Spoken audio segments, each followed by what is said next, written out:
Yeah, so this boot here, I took the spark plug out, and this coil right here was not connected to this spark plug wire.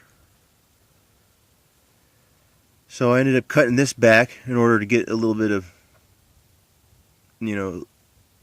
wire on there so I can connect this coil back onto this little spun piece of metal here.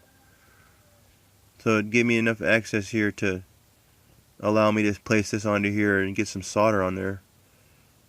But this is disconnected, now it's reconnected. It's for a weed eater. And I just use this little deal here, soldering rod, some soldering wire,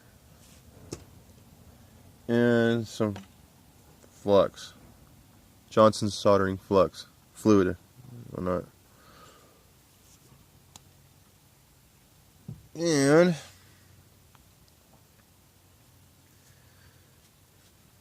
that's about it.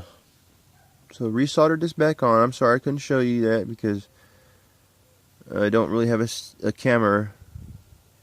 I'm just using my phone, so that's what it looks like. Came out really good. Alright.